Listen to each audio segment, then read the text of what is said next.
बिस्मिल्लाहिर्रहमानिर्रहीम। अस्सलाम वालेकुम स्टूडेंट्स। चैप्टर नंबर 4 है हमारे पास स्ट्रक्चर ऑफ मॉलिक्यूल। आज इसको हम डिस्कस करेंगे कि मॉलिक्यूल का जो स्ट्रक्चर है उसकी बेटर अंडरस्टैंडिंग, एलिमेंट की पीरियोडिक टेबल के अंदर अरेंजमेंट, इसको हमने देखना है। सबसे पहले हमारे पास टॉपिक आता है कि why do atom react, atom react क्यों करते हैं। इसको समझने से पहले बच्चों हमने पीरियोडिक टेबल में एलिमेंट्स की अरेंजमेंट देखी।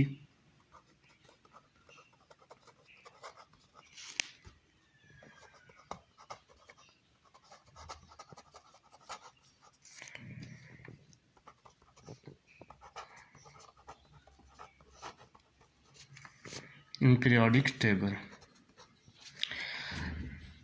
एलिमेंट्स की अरेंजमेंट हमने देखी पीरियोडिक टेबल में, तो वहाँ एक ट्रेंड आपने देखा कि all the periods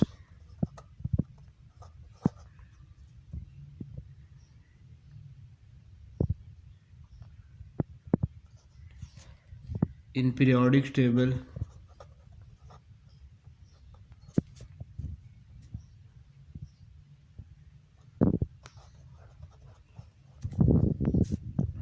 starts except period 1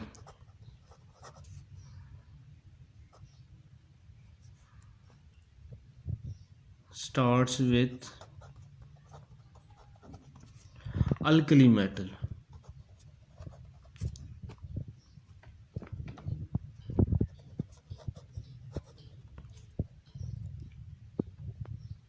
Period 1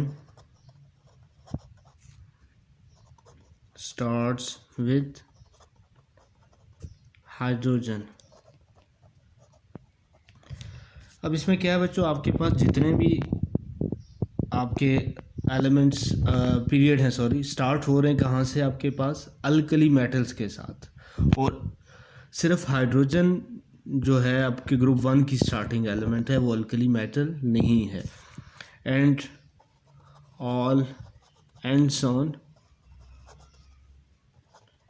noble gases.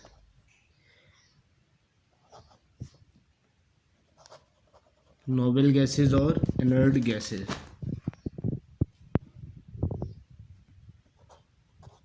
Noble gases में बच्चों आपके पास क्या है, जितनी भी अरेंजमेंट है वो किस पे बेस कर रही है, अल्कली मेटल की स्टार्टिंग है और नोबल गैसेस की एंडिंग है। एक्सेप्ट आपके पास क्या आ रहा है, ग्रुप पीरियड 1 जिसकी स्टार्टिंग हाइड्रोजन पे हो रही है। दूसरा बच्चों नोबल गैसेस की बात करते हैं, तो नोबल गैसेस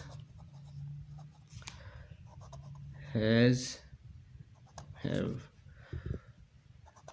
NS2 NP6, ये उनकी इलेक्ट्रॉनिक कन्फिग्रेशन है नोबल गैसेस की, NS2 NP6।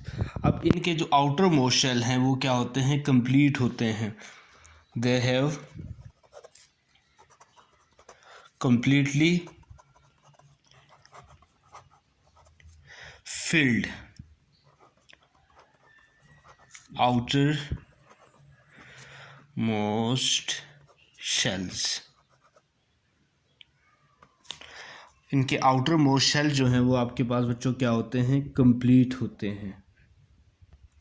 कुछ एग्जांपल्स हम इसमें डिस्कस कर लेते हैं। फॉर एग्जांपल हमारे पास आ जाता है हीलियम। हीलियम की आपके पास इलेक्ट्रॉनिक कन्फिग्रेशन क्या होगी, 1s2, एटॉमिक नंबर इसका है 2। दूसरा आपके पास आ जाती है बच्चों नियॉन। यहाँ पे क्या होगा आपके पास 1s2 2s2 2p6। इसको देख लें, जो इसके सब शेल्स हैं ये भी कंप्लीट। यहाँ पे देख लें 6 और 2 8, ये भी कंप्लीट। और तीसरा हम देख लेते हैं बच्चों आर्गन। आर्गन में आपके पास क्या है, 1s2 2s2 2p6 ये कितने हो गए आपके पास, 4 and 6 10, then 3s2 and 3p 6, 18 complete हो गए, 10 और 2। अब यहाँ पे आप बच्चों देख सकते हैं कि इनके जो सब शेल्स हैं वो क्या हैं, 2 और h वहाँ पर इन्होंने एक्वायर कर लिए। इसी को बच्चों एक साइंटिस्ट थे इन 1916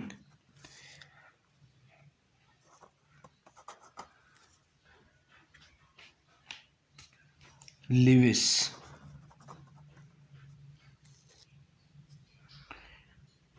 उसने क्या किया था, ये जो इनके 2 और 8 इलेक्ट्रॉन या आउटर मोस्ट शेल की फिलिंग को देख के कि ये फुली कंप्लीट है, उसने इसको क्या किया था, एक्सप्लेन किया था।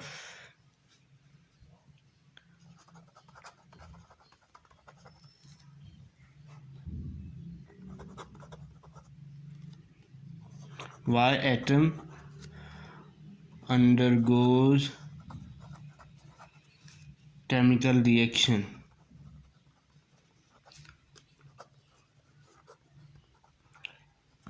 इस चीज़ को देखते हुए बच्चों लिविस ने क्या किया था, एक्सप्लेन किया था कि एटम क्यों अंडरगो होते हैं केमिकल रिएक्शन के, कि एटम्स क्या हैं, डिफरेंट केमिकल रिएक्शन में पार्टिसिपेट कैसे करते हैं। तो आपके पास एक चीज़ तो क्लियर होगी कि जो नोबल गैसेस हैं आपके पास वो क्या हैं, कम्प्लीटली फिल्ड होते हैं, इनर्ट होते हैं, वो किसी रिएक्शन में पार्टिसिपेट नहीं करते। लेकिन बाकी जो आपके पास एलिमेंट्स आ जाते हैं डिफरेंट ग्रुप्स और पीरियड्स में, वो क्या करते हैं, वो अपने आप को नोबल गैसेस की तरह बनाना चाहते हैं। वो लूज़ भी करते हैं इलेक्ट्रॉन और गेन भी करते हैं। आइदर वो लूजिंग से और गेन से क्या करते हैं, अपनी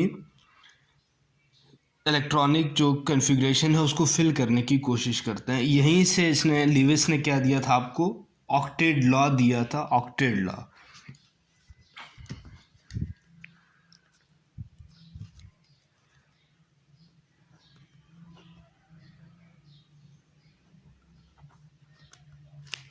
अब ऑक्टेट आपके पास क्या होता है, octet mean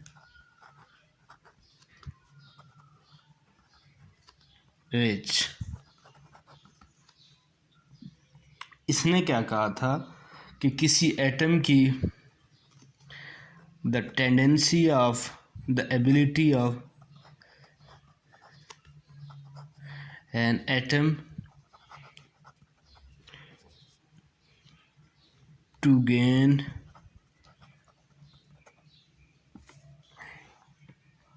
the tendency of an atom to gain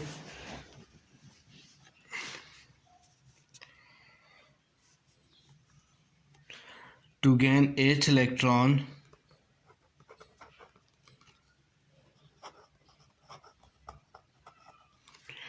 in its valence shell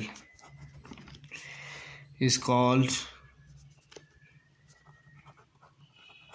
octet rule.